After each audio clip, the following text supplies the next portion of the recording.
মধ্যপ্রাচ্যে দখলদার ইসরায়েল ও ইরানের মধ্যে চলছে ভয়ঙ্কর এক যুদ্ধ, আর এ যুদ্ধে সরাসরি অংশ নিয়েছে মার্কিন যুক্তরাষ্ট্র। আমাদের হাতে এসেছে গুরুত্বপূর্ণ আপডেট আন্তর্জাতিক সংবাদ। শুরুতেই থাকছে ইরান ইউরেনিয়াম সরিয়েছে এমন কোনো প্রমাণ নেই বলে মন্তব্য যুক্তরাষ্ট্রের।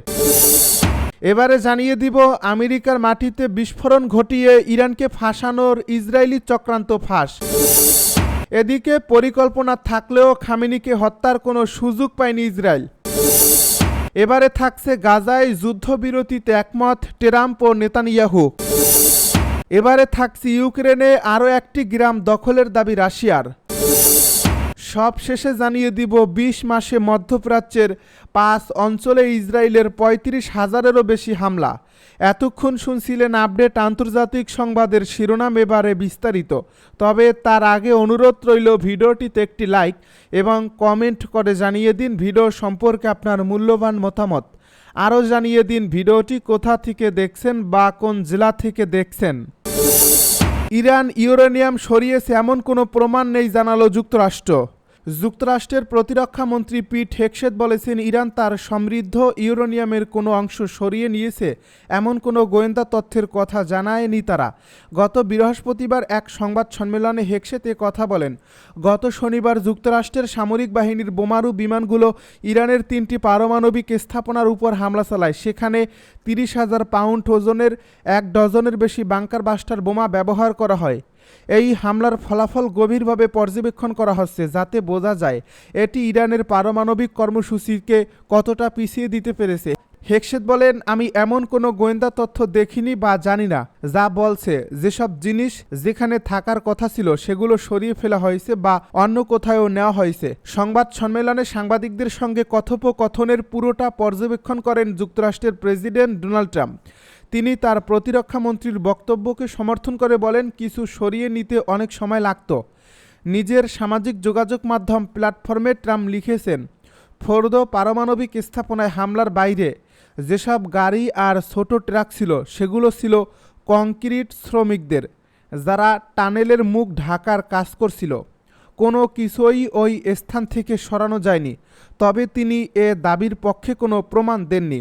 বেশ কয়েকজন বিশেষজ্ঞ সতর্ক করে বলেছেন, হামলার আগেই ইরান সম্ভবত ফোর্দোর গভীর ভূগর্ভস্থ স্থাপনাটি থেকে অস্ত্র তৈরির উপযোগী মাত্রার উচ্চ মাত্রায় সমৃদ্ধ ইউরেনিয়ামের একটি মজুদ ছড়িয়ে ফেলছে এবং তারা এটি এমন কোনো গোপন স্থানে লুকিয়ে রাখতে পারে যার অবস্থান ইসরায়েল, যুক্তরাষ্ট্র বা জাতিসংঘের পরমাণু পরিদর্শকদের অজানা। আমেরিকার মাটিতে বিস্ফোরণ ঘটিয়ে ইরানকে ফাঁসানোর ইসরায়েলি চক্রান্ত ফাঁস। ঘনিষ্ঠ মিত্র আমেরিকার মাটিতে বিস্ফোরণ ঘটিয়ে ইসরায়েল ইরানকে ফাঁসানোর চক্রান্ত করেছিল বলে দাবি করছে তেহরান টাইমস। ইরান ভিত্তিক সংবাদ মাধ্যমটি বুধবার এক প্রতিবেদনে জানায়, তেহরান টাইমসের কাছে থাকা তথ্য অনুযায়ী আমেরিকার মাটিতে বিস্ফোরণ ঘটানোর পর ইরানের উপর দায় চাপানোর চক্রান্তে ছিল ইসরায়েলের।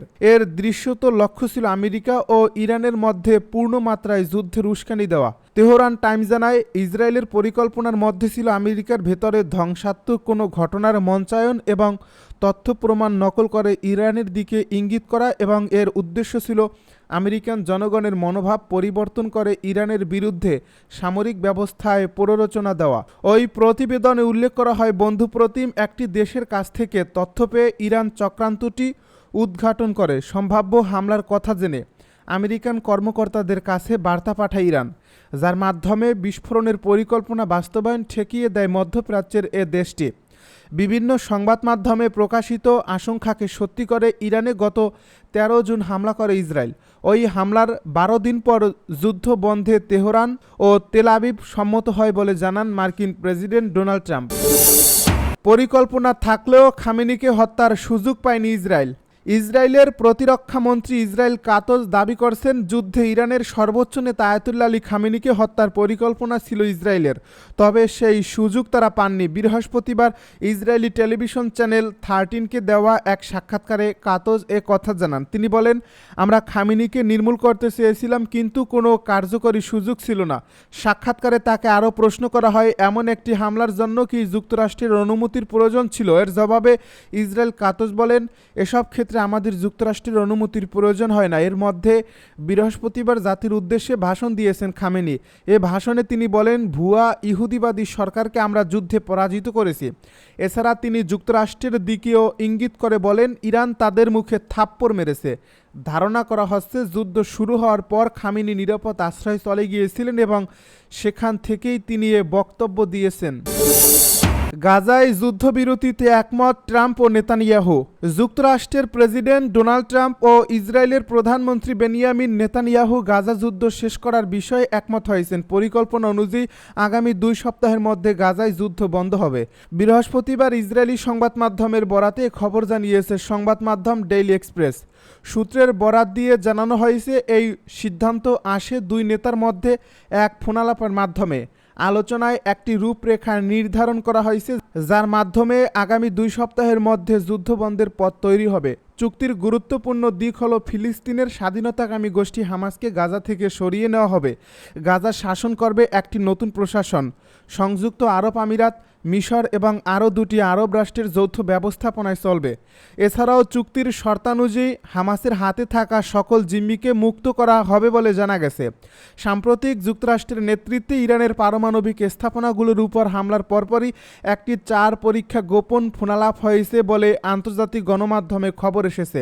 এই ফোনালাপে অংশ নেন ডোনাল্ড ট্রাম্প, যুক্তরাষ্ট্রের পররাষ্ট্রমন্ত্রী মার্কো রুবিও, নেতানিয়াহু এবং ইসরায়েলের কৌশলগত বিষয়ক মন্ত্রী রন ডারমার। সূত্র জানায়, ইরানের অন্তত 3টি গুরুত্বপূর্ণ পারমাণবিক স্থাপনায় সফল হামলার পর আলোচনায় অংশগ্রহণকারী নেতারা ছিলেন আত্মবিশ্বাসী। চুক্তিতে আরও বলছে, আব্রাহাম চুক্তির সম্প্রসারণ করা, সৌদি আরব ও সিরিয়া ইসরায়েলের সঙ্গে সম্পর্ক স্বাভাবিক করবে এবং আরব দেশ এই ধারায় যোগ দেবে। ইসরায়েল শর্ত সাপেক্ষে একটি 2 রাষ্ট্র সমাধানে সম্মত হয়েছে, তবে এর বিনিময়ে যুক্তরাষ্ট্র পশ্চিম তীরের কিছু অংশে ইসরায়েলের সার্বভৌমত্ব স্বীকার করে নেবে। ইউক্রেনে আরও 1টি গ্রাম দখলের দাবি রাশিয়ার। ইউক্রেনীয় বাহিনীর তীব্র প্রতিরোধের পর পূর্ব ইউক্রেনের একটি গ্রামের নিয়ন্ত্রণ নেওয়ার দাবি করেছেন রাশিয়ান সেনারা। ওই গ্রামটি লিথিয়াম মজুতের কাছে অবস্থিত। বৃহস্পতিবার রুশ কর্মকর্তার বরাত দিয়ে রয়টার্সের এ প্রতিবেদনে এই তথ্য জানানো হয়েছে। রাশিয়ার প্রতিরক্ষা মন্ত্রণালয় বৃহস্পতিবার ঘোষণা দিয়েছে, দোনেতেস্কের সেবেশঙ্কোকে নোভোশেরিহ ভকা নামে একটি বসতি দখল করা হয়েছে। রয়টার্স স্বাধীনভাবে রাশিয়ার দাবি নিশ্চিত করতে পারেনি।